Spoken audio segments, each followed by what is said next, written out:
Hello friends, मैं अभिषेक आपका स्वागत करता हूं अपने यूट्यूब चैनल में।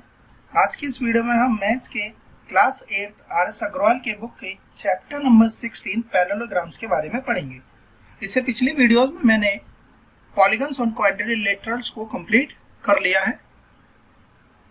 तो आइए हम अपना टॉपिक स्टार्ट करते हैं, दैट इज पैरेललोग्राम्स। तो जानते हैं कि ये पैरेललोग्राम्स होता क्या है इसके बारे में। तो देखिए, सबसे पहले स्पेशल टाइप्स ऑफ क्वाड्रिलेटरल्स। कहने का मतलब यह हुआ, ये जो पैरेललोग्राम्स है ये बेसिकली क्वाड्रिलेटरल्स के ही टाइप हैं। यानी कि क्वाड्रिलेटरल्स के, अगर हम स्पेशल क्वाड्रिलेटरल्स की बात करें उसमें ये एक कैटेगरी है पैरेललोग्राम। तो देखिए, हमें सबसे पहले पढ़ना है पैरेललोग्राम्स। अ क्वाड्रिलेटरल, क्वाड्री का मतलब होता है 4, क्वाड्री का मतलब हो गया 4, यानी कि 4 साइड्स वाला ऐसा कोई closed figure, simply closed figure जो कि लाइन सेगमेंट से मिलके बना हो, उसे हम क्वाड्रिलेटरल्स कहते हैं। तो अब ये क्वाड्रिलेटरल में पैरेललोग्राम किसे कहेंगे, इसे हमें समझना होगा। तो देखिए, नाम में लिखा हुआ है पैरेलल प्लस पैरेललोग्राम। तो देखिए, पैरेलल का मतलब होता है कि दो ऐसी लाइन है जो आपस में आगे बढ़ाई जाए किसी भी डायरेक्शन में, कभी भी एक दूसरे को इंटरसेक्ट नहीं करेंगी, ऐसी लाइंस को हम पैरेलल लाइंस कहते हैं। एग्जाम्पल के तौर पे जैसे कि रेल की पटरी होती है, एक स्ट्रेट दोनों ही डायरेक्शन में अगर हम इसे एक्सटेंड करें तो कहीं पर भी इंटरसेक्ट नहीं करती है, तो ऐसे ही हम पैरेललोग्राम्स कहेंगे। और क्वाड्रिलेटरल वह 4 साइड से बनी हुई फिगर जो कि पैरेललोग्राम कहलाएगी if both pairs of its opposite sides are parallel. इसका मतलब यह हुआ, एक साइड है ए बी और एक साइड है डी सी, अगर हम इसे आगे कहीं तक भी एक्सटेंड करें तो यह आपस में कभी भी इंटरसेक्ट नहीं होंगी। इसी तरीके से A D and B C, तो इन्हें हम किसी भी डायरेक्शन में या तो नीचे की तरफ या ऊपर की तरफ अगर हम एक्सटेंड करें तो ये आपस में इंटरसेक्ट नहीं होंगी। तो ऐसी फिगर को बोला जाता है पैरेललोग्राम्स, यानी कि वो क्वाड्रिलेटरल जिसमें कि अपोजिट साइड्स पैरेलल हो, तो ऐसे फिगर को हम बोलेंगे पैरेललोग्राम्स। अब इसे रिप्रेजेंट करने का क्या तरीका होता है, तो देखिए, सपोज कीजिएगा ये एक पैरेललोग्राम है, इसमें दिखा रखा है ए बी सी डी। तो ए बी पैरेलल है अगर डीसी के, अगर A B line segment parallel है डीसी के, तो हम इसे कैसे लिखेंगे, ए बी और ये हो जाता है पैरेलल का सिंबल और यहाँ पे लिख देंगे डीसी। तो इस तरीके से हम बता सकते हैं कि हम इसे पढ़ेंगे किस तरीके से, A B parallel to DC, यानी कि ए बी और डीसी ऐसी दो लाइन सेगमेंट है जो कि आपस में कभी इंटरसेक्ट नहीं कर रही। अब देखिए, इसीलिए इसे हम पैरेललोग्राम्स कहते हैं। इसमें ऐसे भी लिख सकते हैं कि AD is also parallel to BC। तो ऐसी फिगर यह हमारी क्या कहलाएगी, पैरेललोग्राम कहलाएगी। अब हम अगले पे आते हैं जो कि हमारा रोम्बस। अब देखिए, लिखा हुआ है अब पैरेललोग्राम, यानी कि रोम्बस क्या हुआ, ये भी एक तरह से पैरेललोग्राम ही है। पैरेललोग्राम की सिर्फ एक प्रॉपर्टी हमने पढ़ी, वो ये कि अपोजिट साइड्स जो है पैरेलल होती हैं। अब किसी भी फिगर में अगर अपोजिट साइड पैरेलल है तो वो पैरेललोग्राम तो होगा ही होगा। इसके अलावा अगर कोई और प्रॉपर्टी है तो उसके नाम बदल जाते हैं, जैसा कि पहला है रोम्बस। अब देखिए, रोम्बस में क्या होता है, और parallelogram having all sides equal. देखिए, अगर हम इस वाले डायग्राम की बात करें, ऊपर जो पैरेललोग्राम बना है इसमें हमें दिखाई दे रहा है कि ए बी पैरेलल है डीसी के और ए डी पैरेलल है बीसी के। लेकिन यहां से हम ये नहीं कह सकते कि A B B C C D और डी ए ये इक्वल है, ऐसा हमें पैरेललोग्राम में नहीं पता है। लेकिन अगर कोई पैरेललोग्राम ऐसा हो जिसकी चारों साइडें इक्वल हो, तो हम उसे पैरेललोग्राम ना कह के रोम्बस भी कह सकते हैं, जिसकी चारों साइडें इक्वल हो और अपोजिट साइड पैरेलल भी हो। कहने का मतलब यह हुआ कि यदि कोई एक फिगर इस तरीके से है जिसमें चारों साइडें इक्वल है और अपोजिट साइड्स पैरेलल भी हैं, यह कंडीशन तो लगेगी, इसलिए पैरेललोग्राम हुआ। लेकिन अगर इसकी चारों साइड इक्वल है तो यह हमारा रोम्बस कहलाएगा। तो हम इसे क्या बोलेंगे, रोम्बस भी कहेंगे। यानी कि ये क्वाड्रिलेटरल भी है, यह पैरेललोग्राम भी है और यह पैरेललोग्राम के साथ साथ रोम्बस भी है। अब देखिए इसके बाद आता है रेक्टेंगल। अब रेक्टेंगल में क्या डिफरेंस है, तो देखिए अ पैरेललोग्राम, तो rectangle is also a parallelogram, यह भी एक तरह से पैरेललोग्राम है, इन विच, जिसमें कि each angle is a right angle. तो हमें इसमें पढ़ना होगा, समझना होगा राइट एंगल किसे, तो देखिए राइट एंगल को इसमें समझते हैं। सपोज कीजिए ये एक आर्म और इस पर बनने वाला ये जो एंगल है, हमने तीन तरह के एंगल होते हैं, एंगल तो बहुत होते हैं जिसमें कि हमें मेनली जानना होता है एक एक्यूट जो कि 90 डिग्री से कम, एक ऑब्ट्यूस जो कि 90 डिग्री से ज्यादा होता है, इसके बाद एक एंगल होता है राइट एंगल, यह होता है हमारा 90 डिग्री। इसे रिप्रेजेंट करने का भी एक तरीका होता है। सपोज कीजिए यहाँ सी लिखा है, यहाँ बी लिखा है और यहाँ ए लिखा है, तो हम ऐसे लिखेंगे एंगल ए बी सी बराबर 90 डिग्री, या हम इसे ऐसे भी लिख सकते हैं A B C is a right angle, simply हम लिख देंगे राइट एंगल। और इसे ऐसे भी बताया जा सकता है कि C B perpendicular on B A, ये भी सिंबल इसी चीज को रिप्रेजेंट करता है कि जो सी बी आर्म है वह बी ए के ऊपर 90 डिग्री एंगल बनाए हुए है। या हम ऐसा भी कह सकते हैं कि ए बी आर्म ने बी सी आर्म पर 90 डिग्री एंगल बना रखा है। इसके अलावा स्ट्रेट एंगल जो कि 180 डिग्री होता है, रिफ्लेक्स एंगल 180 से ज्यादा 360 से कम, और एक कंप्लीट एंगल जो कि पूरा 360 डिग्री का ही होता है।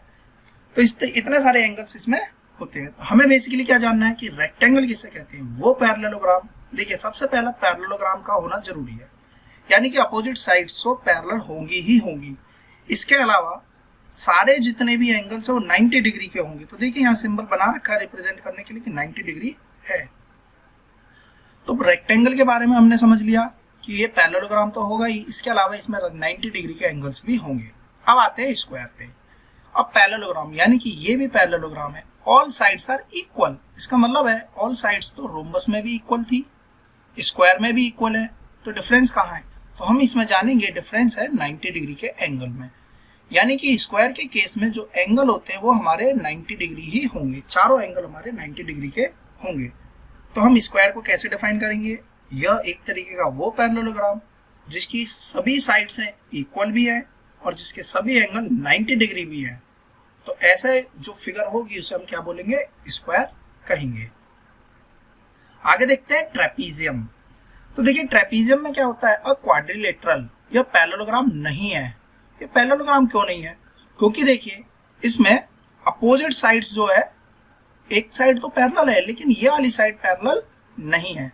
तो देखिए अ quadrilateral having exactly one pair of parallel sides, केवल और केवल एक ही पेयर पैरेलल साइड्स का होगा जो कि है A B parallel D C. हम इसे कैसे लिख सकते हैं, A B parallel to D C.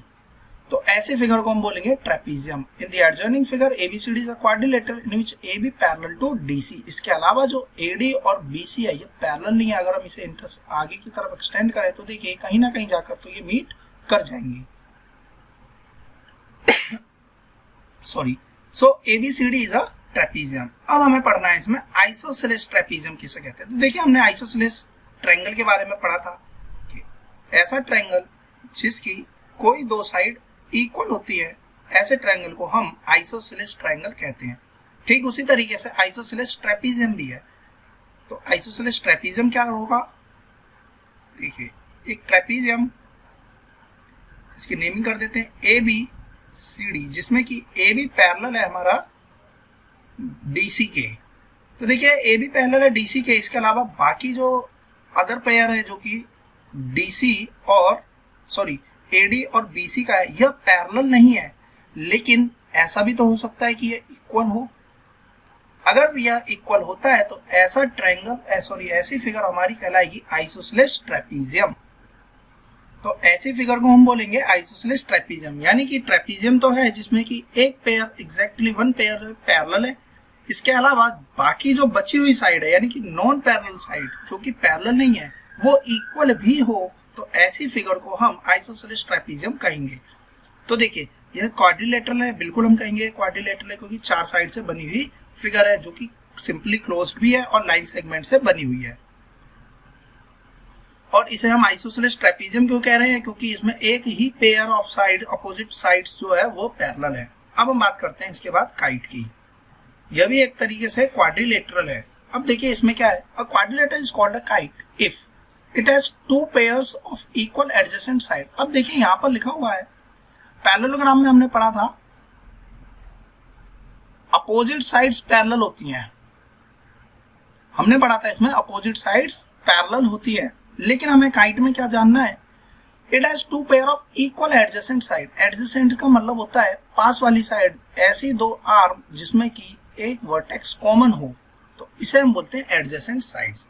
तो देखिए BA बराबर है AD के, बट अनइक्वल अपोजिट साइड। अगर हम अपोजिट की बात करें तो देखिए AD के अपोजिट है BC, जो कि हमें दिख रहा है कि इक्वल नहीं है। यहाँ पे देखिए एक क्रॉस है और यहाँ पे दो कट है, तो कट बताते हैं, यहाँ पर एक कट, यहाँ पे एक कट है, यानी कि यह बताता है कि AB बराबर है AD के, यानी कि एडजेसेंट साइड्स हुई, और यहाँ पर BC और CD भी एडजेसेंट साइड्स हुई। तो ऐसा कोई फिगर जिसमें कि एडजेसेंट साइड्स इक्वल हो, यहाँ पर हम पैरेलल की कोई बात नहीं कर रहे हैं, तो ऐसी फिगर हमारी काइट कहलाएगी। तो इस तरीके से इनका थोड़ा थोड़ा इंट्रो कंप्लीट हुआ। अब हम इसके बारे में बेसिकली मेनली जो प्रॉपर्टी है मेन वो हम जानते हैं। तो सबसे पहले बात करते हैं पैरेललोग्राम की। पैरेललोग्राम किस फिगर को कहेंगे और क्या हम इसमें बता सकते हैं।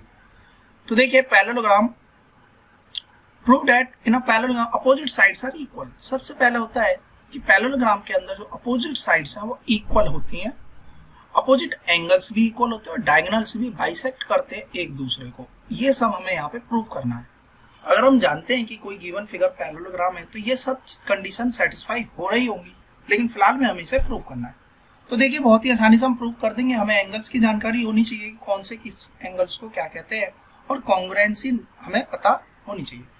तो देखिए यहाँ पर दे रखा है कि ABCD एक पैरेललोग्राम है, हमने इसमें एक डायगोनल बनाया AC, इसके बाद में एंगल 1। अब देखिए एंगल 1 और जो एंगल 4 है ये अल्टरनेट एंगल होते हैं।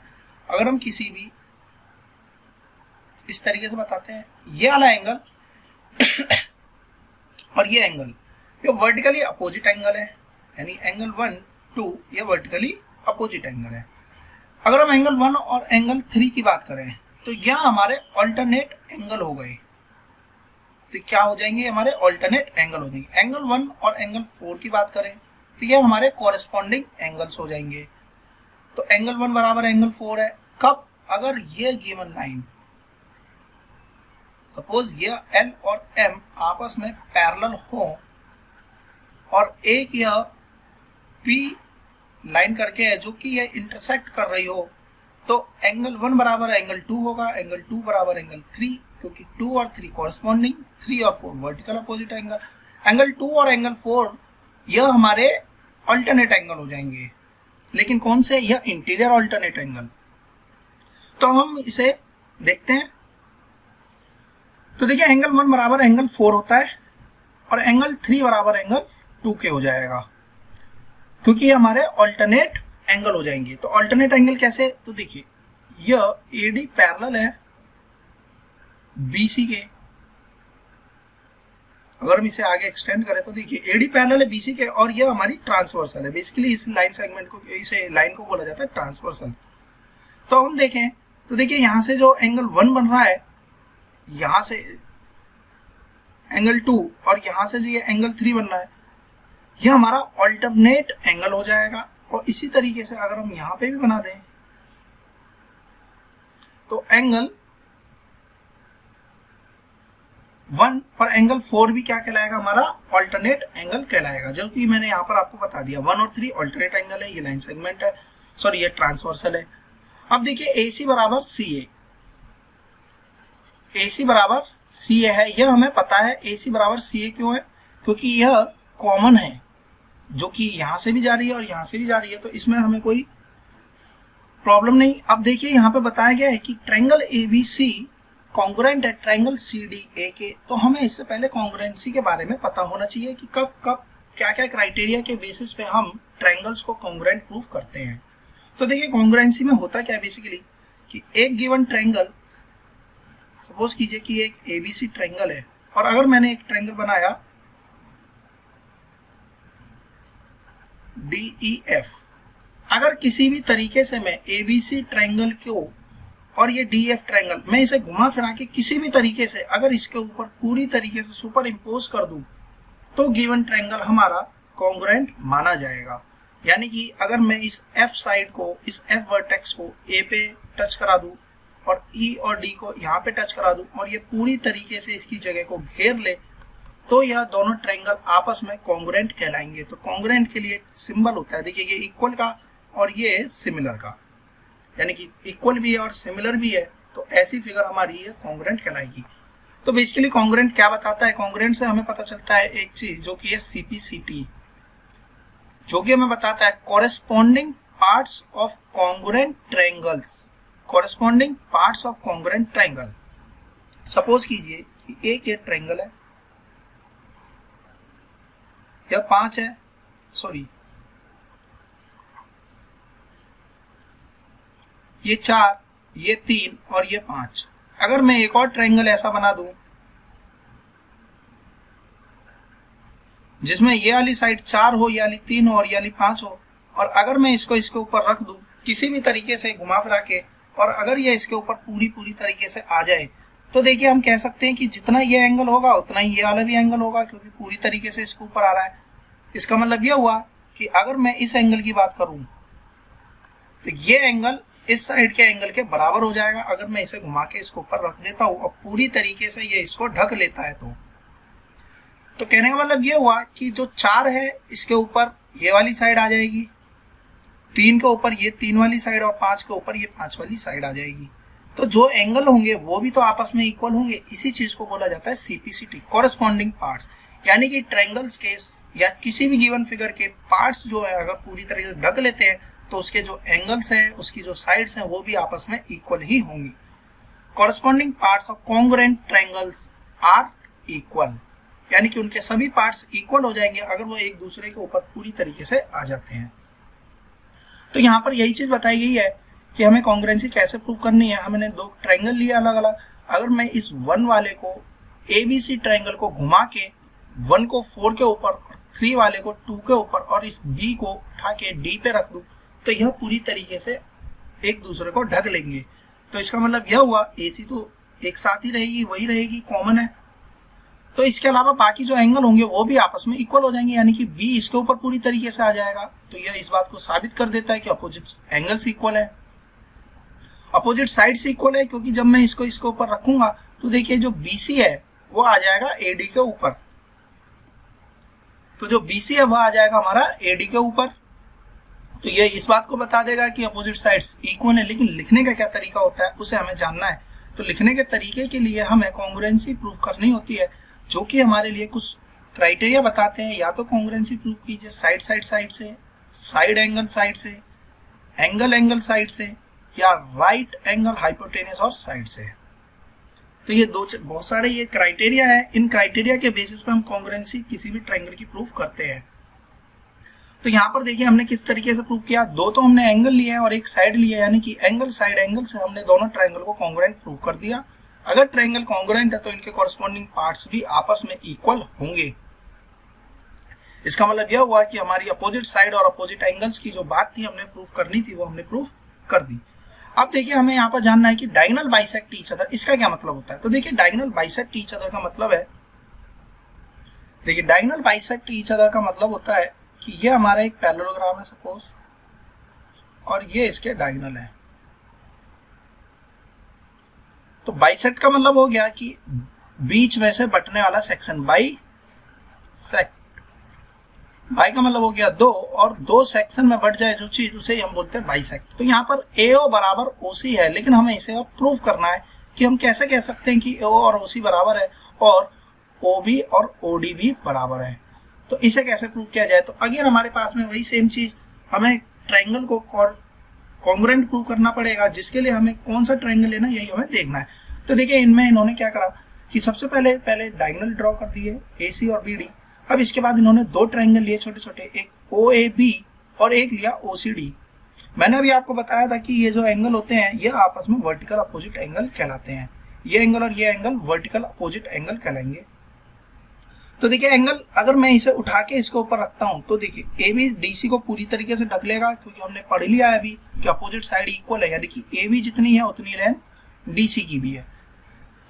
Vertical opposite angle, angle A O B, यानी कि ये एंगल और ये एंगल भी पूरी तरीके से इक्वल है, ये एक दूसरे को अपने ऊपर सुपर इम्पोज कर लेंगे। एंगल ओ ए बी यानी कि ये वाला एंगल और एंगल ओ सी डी यानी कि ये वाला एंगल, ये दोनों भी आपस में इक्वल है, क्योंकि यह देखिए यह गया पैरेलल और यह हो गया हमारा ट्रांसवर्सल। तो कोई भी दो पैरेलल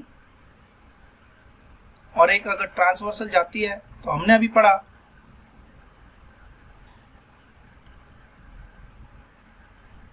इस तरीके से, हमने अभी जाना था, जो कि है हमारा alternate angle, alternate interior angle. तो ये भी आपस में इक्वल होते हैं। तो हमने देखा इस तरीके से कि अगर हम गिवन ट्रायंगल को AOB को सपोज कीजिए ये DOC है, और अगर मैं AOB को उठा के कुछ इस तरीके से रख देता हूं, यहां पर A आएगा और यहां पर आएगा B, तो यह वाला जो ट्रायंगल है यह इसके ऊपर पूरी तरीके से सुपर इम्पोज हो जाएगा। तो हम ये कह सकते हैं कि OB की जितनी लेंथ है उतनी ही लेंथ OD की भी होगी, और जितनी लेंथ OC की है उतनी लेंथ OA की भी होगी, क्योंकि हमने ट्रायंगल कॉन्ग्रुएंट प्रूव कर दिया था। किस तरीके से? एंगल साइड एंगल से। हमने पहला एक ये वाला एंगल लिया, ये एंगल लिया और एक साइड ली। तो एंगल साइड एंगल से, या हम इसे बेसिकली कहें तो एंगल एंगल साइड, क्योंकि पहले एक एंगल फिर दूसरा एंगल और फिर यह तीसरी साइड, जो कि इक्वल है, जो हमने पहले ही प्रूव कर लिया। इस तरीके से हम कॉन्ग्रुएंसी को प्रूव करते हैं। तो जो कॉन्ग्रुएंसी है प्रूव करने की, वो हमने ट्रायंगल में सीखनी होती है, यहाँ पे सिर्फ हमें अप्लाई ही करना है। तो यहाँ से हमें ये समझ में आया कि अगर ये फिगर एक दूसरे के ऊपर पूरी तरीके से आ जाती है, तो जो ये वाला एंगल होगा एंगल D, ये एंगल B को पूरी तरीके से ढक लेगा, यानी कि एंगल D बराबर एंगल B, एंगल C बराबर एंगल A, एंगल O तो कॉमन है ही है। इसके बाद में ये वाली लेंथ इसके बराबर, ये वाली इसके, और OC बराबर हो जाएगी हमारी OA के। इस तरीके से CPCT के थ्रू हम कह सकते हैं कि कॉरस्पॉन्डिंग पार्ट्स जो है इस गिवन ट्रायंगल के, ये आपस में इक्वल है। इससे हमने प्रूव कर दिया कि OA बराबर OC हो जाएगा और OB बराबर OD हो जाएगा। तो अब हम यहाँ से थोड़ा से रिजल्ट के बारे में जानते हैं कि अगर क्वाड्रिलेटरल इज अ पैरेललोग्राम, हमने यहाँ पे जाना कि एक गिवन फिगर अगर पैरेललोग्राम है, अगर हम कहते हैं कि वो पैरेललोग्राम है तो उसकी अपोजिट साइड इक्वल है, अपोजिट साइड्स पैरेलल भी हैं, इसके अलावा डायगोनल एक दूसरे को आपस में बाइसेक्ट भी कर रहे हैं, अपोजिट एंगल्स भी इक्वल हैं। अगर मैं इसी बात को घुमा के कहूँ कि यदि किसी गिवन फिगर में अपोजिट साइड्स इक्वल हैं, तो भी हम कहेंगे कि वो गिवन फिगर पैरेललोग्राम है। अगर किसी क्वाड्रिलेटरल में अपोजिट एंगल्स भी इक्वल है, तो भी हम कहेंगे वो गिवन फिगर पैरेललोग्राम होगी। और अगर किसी गिवन फिगर में कोई डायगोनल बाइसेक्ट करते, तो भी हम कहेंगे कि गिवन फिगर क्या है, हमारी पैरेललोग्राम होगी ही होगी। अब देखिए रेक्टेंगल, हम जानते हैं रेक्टेंगल में एंगल्स इक्वल होते हैं। अपोजिट एंगल्स की बात कर लीजिए, बेसिकली होते तो चारों ही इक्वल है, लेकिन हम अपोजिट की बात करें तो 90 डिग्री बनाते हैं, इसलिए भी यह पैरेललोग्राम है। स्क्वायर में अपोजिट साइड्स इक्वल है, जैसे रेक्टेंगल में इक्वल है, इसलिए भी यह पैरेललोग्राम है। रोम्बस में भी हमारी अपोजिट साइड्स इक्वल होती हैं और डायगोनल्स भी, सॉरी इसमें नहीं, हम कहेंगे सिर्फ रोम्बस के केस में। अगर हम रोम्बस की बात करें तो आगे हम रोम्बस को भी जानेंगे। तो देखिए रोम्बस के केस में एक और प्रॉपर्टी होती है, डायगोनल बाइसेक्ट तो करते हैं लेकिन इसमें कुछ डिफरेंस होता है, उसे हम जानेंगे आगे। तो फिलहाल में हमें यही पढ़ना है कि पैरेललोग्राम्स के अंदर हमें क्या क्या जानना था कि अपोजिट साइड्स इक्वल है, अपोजिट जो साइड्स है वो पैरेलल होती है और डायगोनल आपस में बाइसेक्ट करते हैं। अब हम आते हैं डायगोनल्स की प्रॉपर्टी रेक्टेंगल में। तो देखिए रेक्टेंगल भी बेसिकली एक तरह का पैरेललोग्राम है, जैसे कि हमने ऊपर पैरेललोग्राम में प्रूफ करे थे, उसी तरीके से यहाँ पर भी हम ट्रायंगल्स को लेके कॉन्ग्रुएंसी प्रूव करेंगे, जिसके बाद में बाय CPCT हम जो भी चीज हमें निकालनी हो प्रूव कर देंगे। देखिए diagonals of a rectangle are equal and bisect each other, यहाँ पर भी डायगोनल बाइसेक्ट करें, क्योंकि ये भी पैरेललोग्राम है तो डायगोनल तो बाइसेक्ट करेंगे ही करेंगे। लेकिन हम इसे प्रूव कैसे करें? तो देखिए इन्होंने क्या करा, एक ट्रायंगल लिया ABC और एक ट्रायंगल लिया BAD। ABC और BAD ट्रायंगल में अब मैं इन दोनों ट्रायंगल को अलग अलग ले लेता हूँ, ABC और BAD, ताकि समझने में आसानी हो जाए।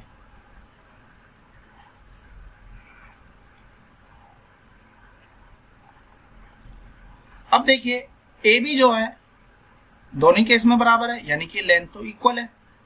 इसमें ये 90 डिग्री है, इसमें भी ये 90 डिग्री है। इसके अलावा AD की जितनी लेंथ है उतनी BC की लेंथ है। अगर मैं इस ABC ट्रायंगल को घुमा के इसको ऊपर रख देता हूं तो हम देखेंगे कि DA बराबर CBA, यानी पूरी तरीके से ढक लेगा। AB इसके ऊपर पूरी तरीके से आएगा और एंगल है जो ये 90 डिग्री है वही एंगल B भी 90 डिग्री है, यानी कि ये ट्रायंगल आपस में कॉन्ग्रुएंट हो गए। ट्रायंगल आपस में कॉन्ग्रुएंट हो गए साइड एंगल साइड से, तो इसका मतलब ये हुआ कि जो ये वाला एंगल है अगर मैं इसको घुमा के रखूंगा तो ये जो D है वो C के ऊपर आ जाएगा, और जो B के ऊपर है यहाँ वाली चीज अगर मैं इसे घुमा के रखूंगा तो ये इसके ऊपर आ जाएगा। इसका मतलब ये हुआ ये सब आपस में इक्वल हो गए। तो हमें यहाँ पे क्या बताना था कि diagonals of a rectangle are equal. जब मैं इसको इसके ऊपर सुपर इम्पोज करूंगा तो हम देखेंगे कि AC की जो लेंथ है वो DB के ऊपर पूरी तरीके से आ जाएगी, यानी कि ये इक्वल हो गए। तो हमें डायगोनल इक्वल बताना था। इसके बाद जो हमने बाइसेक्ट वाला है या सेम ऊपर वाली की तरीके से AOB और COD को ट्रायंगल को लेके हम प्रूफ कर सकते हैं। आइए अगली प्रॉपर्टी जानते हैं हम रोम्बस की। अब रोम्बस में थोड़ा सा डिफरेंस जो मैं आपको बता रहा था उसे जानते हैं क्या है। तो देखिए डायगोनल्स तो बाइसेक्ट करते ही हैं, इसीलिए तो ये पैरेललोग्राम है, लेकिन इसमें एक डिफरेंस है कि इसके जो डायगोनल्स वो 90 डिग्री पे बाइसेक्ट करते हैं, यानी कि गिवन रोम्बस में अगर हम डायगोनल्स की बात करें तो ये आपस में यहाँ पर 90 डिग्री एंगल भी बनाते हैं। चारों एंगल 90 डिग्री के होंगे, यही इसकी बेसिक मेन प्रॉपर्टी है जो कि हमें अलग डायग्राम बताती है रोम्बस का। तो देखिए यहाँ पे रोम्बस के लिए हमें यही चीज प्रूव करनी है कि डायगोनल आपस में 90 डिग्री पे बाइसेक्ट करते हैं। अब हम इसे ये चीज कैसे प्रूव करें, तो देखिए अगर हम इसे OAB और OCD को ले लें, अगर हम OAB और OCD को ले लें, देखिए ये एंगल तो हमने प्रूव कर ही दिया था अभी, वर्टिकल अपोजिट एंगल है, इक्वली होते हैं जब दो लाइन पैरेलल है तो आपस में इंटरसेक्ट करेंगे तो vertical opposite angle alternate interior angle से ये इक्वल हो गया और ये वाला एंगल भी ऑल्टरनेट इंटीरियर एंगल से प्रूव हो गया, यानी कि तीनों एंगल बराबर है। इसके अलावा अगर हम डायगोनल्स की बात करें तो ये बाइसेक्ट कर रहे हैं तो एंगल साइड एंगल से ट्रायंगल तो कॉन्ग्रुएंट हो गए। जब ट्रायंगल कॉन्ग्रुएंट हो गए AOB और OCD तो यहां से हमें मिला OA बराबर OC, OB बराबर OD, यानी कि बाइसेक्ट कर रहे हैं। ये हमने ठीक पहले वाले डायग्राम की तरह से जिसमें पैरेललोग्राम में प्रूव किया था वैसे हम प्रूव कर देंगे। हमें यहाँ पे बताना है कि 90 डिग्री पे बाइसेक्ट करते हैं, इस चीज को हमें यहाँ पे प्रूव करना है। तो अब देखिए यहाँ पे दो ट्रायंगल लिए जा रहे हैं। अगर मैं इसमें से एक ये ट्रायंगल और एक ये ट्रायंगल ले लूं, यानी कि एक ट्रायंगल हो गया हमारा COD और एक ट्रायंगल है हमारा COB। हमें इसे एक दूसरे के ऊपर फिट बिठाना है। अगर ये फिट बैठ जाते हैं तो इसका मतलब ट्रायंगल आपस में कॉन्ग्रुएंट है। तो देखिए CO तो CO के ऊपर पूरी तरीके से आई जाएगा, ये चीज हमने जानी है। OD बराबर OB था, ये भी हमने पता कर लिया है क्योंकि डायगोनल आपस में बाइसेक्ट करते हैं। इसके अलावा हमने रोम्बस के बारे में पढ़ा था कि इसकी चारों साइड है एक दूसरे के आपस में इक्वल होते हैं, यानी कि जो DC साइड है ये पूरी तरीके से CB साइड के बराबर है। होते तो चारों ही साइड इक्वल है, लेकिन हमने सिर्फ दो ट्रायंगल लिए तो दोनों ट्रायंगल की ये साइड आपस में इक्वल है। तो अब देखिए इसे इसके ऊपर बिठाया जाए तो CO के ऊपर तो CO आ जाएगी, BO जो है वो हमारा OD के ऊपर आ जाएगा और CB जो है वो CD के ऊपर आ जाएगा। तो जब इस तरीके से ये दोनों ट्रायंगल एक दूसरे के ऊपर सुपर इम्पोज हो जाएंगे तो ये एंगल और ये वाला एंगल ये दोनों भी तो इक्वल होंगे। जब ये दोनों एंगल इक्वल होंगे तो अब देखिए अगर मैं इस लाइन को देखूं BOD जो कि एक स्ट्रेट लाइन है, तो हमने यहां से जान लिया कि एंगल COB बराबर आएगा एंगल COD के। क्यों? क्योंकि यह एक दूसरे के कॉन्ग्रुएंट है, एक दूसरे को सुपर इम्पोज कर लेंगे। इसका मतलब यह हुआ कि COB और COD एंगल इक्वल है और हम जानते हैं कि स्ट्रेट लाइन है तो बनने वाला जो एंगल होगा वो 180 डिग्री होगा और 180 डिग्री में अगर दोनों एंगल इक्वल है तो ऑब्वियस सी बात है कि पहला ये एंगल और ये एंगल 90 डिग्री ही होंगे। तो इस तरीके से हमने प्रूव कर दिया कि रोम्बस के जो डायगोनल होते हैं वो आपस में 90 डिग्री पर ही बाइसेक्ट करते हैं। अब आगे स्क्वायर की प्रॉपर्टी को जानते हैं। देखिए रोम्बस में एक चीज और हमने जाननी है वो बेसिकली बच्चों में कभी मिस्टेक हो जाती है कि डायगोनल्स बाइसेक्ट जरूर करते हैं लेकिन इक्वल नहीं होते रोम्बस में। इस चीज का ध्यान रखिएगा कि अगर मैं गिवन फिगर बना रहा हूं कि ABCD, तो OA बराबर OC है, बिल्कुल है, और OB बराबर OD है, ये भी सही है, लेकिन AC बराबर DB यह इक्वल नहीं होता रोम्बस के केस में, जबकि स्क्वायर के केस में यह इक्वल होता है। यानी कि स्क्वायर के केस में जो डायगोनल है वो आपस में इक्वल भी है और 90 डिग्री भी बना रहे हैं। यही डिफरेंस होता है स्क्वायर और रोम्बस में। तो रोम्बस में डायगोनल 90 डिग्री पे बाइसेक्ट जरूर करते हैं लेकिन इक्वल नहीं होते, जबकि स्क्वायर में डायगोनल्स इक्वल भी होते हैं। देखिए यहाँ पे लिखा हुआ है डायगोनल्स इक्वल भी है और बाइसेक्ट भी कर रहे हैं। बाकी सारी प्रॉपर्टी सेम इसी तरीके से प्रूव कर देंगे कि क्यों ये 90 डिग्री है। तो देखिए ये इसके बराबर है, ये हम जानते हैं, और यह स्क्वायर है तो ये साइड इसके बराबर हो जाएगी, और ये तो कॉमन है तो इसके ऊपर इसे रख दिया जाए तो पूरी तरीके से ढक लेगा, यानी ये एंगल और ये एंगल इक्वल, तो 90-90 इस तरीके से हम निकाल लेंगे। तो हमने यहाँ पर जाना कि डायगोनल्स, रेक्टेंगल के डायगोनल इक्वल होते हैं, स्क्वायर के डायगोनल इक्वल होते हैं। तो यहाँ पे लिखा हुआ है we know that every square is a rectangle. देखिए अब यहाँ पर हम जानते हैं ये every square is a rectangle, इनका क्या लॉजिक होता है इसे हमें समझना है। तो देखिए अगर मैं यहाँ पे स्क्वायर बताऊं और यहाँ पे मैं रेक्टेंगल लिखता हूं, तो देखिए क्या इसमें साइडें पैरेलल है, तो दोनों ही केसेस में साइडें पैरेलल होती हैं। यहाँ पे स्क्वायर बना लेते हैं, यहाँ पे रेक्टेंगल बना लेते हैं, ठीक है जी। इसके बाद बात करते हैं अपोजिट साइड्स। तो देखिए अपोजिट साइड्स इसमें इक्वल है, तो हम कहेंगे हाँ जी अपोजिट साइड्स इसमें भी इक्वल है और इसमें भी अपोजिट साइड्स इक्वल होती हैं। लेकिन अगर हम बात करें रेक्टेंगल में सारी साइडें इक्वल हैं, तो हम कहेंगे सारी साइडें इक्वल नहीं होती, जबकि इस केस में सारी साइडें इक्वल होती हैं। अब अगर हम कंडीशन की बात करें तो क्या सारे रेक्टेंगल स्क्वायर हैं? तो देखिए सारे रेक्टेंगल में ये भी तो रेक्टेंगल होंगे जिसमें कि सारी साइडें इक्वल नहीं हो। ऐसे ये रेक्टेंगल है जिसमें सारी साइडें इक्वल नहीं, तो क्या सारे रेक्टेंगल स्क्वायर है? तो हम कहेंगे नहीं। लेकिन क्या सारे स्क्वायर रेक्टेंगल है? तो देखिए जितने भी स्क्वायर हैं उसमें ये वाली प्रॉपर्टी रेक्टेंगल वाली क्या सारी प्रॉपर्टी पाई जाती है? तो हम कहेंगे हाँ, स्क्वायर के अंदर रेक्टेंगल वाली सारी प्रॉपर्टी है, इसलिए सारे स्क्वायर रेक्टेंगल हो सकते हैं लेकिन सारे रेक्टेंगल स्क्वायर नहीं होंगे। तो यही चीज यहाँ पे लिखी है कि every square is a rectangle. लेकिन कन्वर्स की बात करें तो कन्वर्स ट्रू नहीं होगा। Diagonals of a square are equal. Again, we know that diagonals of a rhombus bisect each other at right angle. जो रोम्बस के डायगोनल है वो 90 डिग्री पर बाइसेक्ट करते हैं।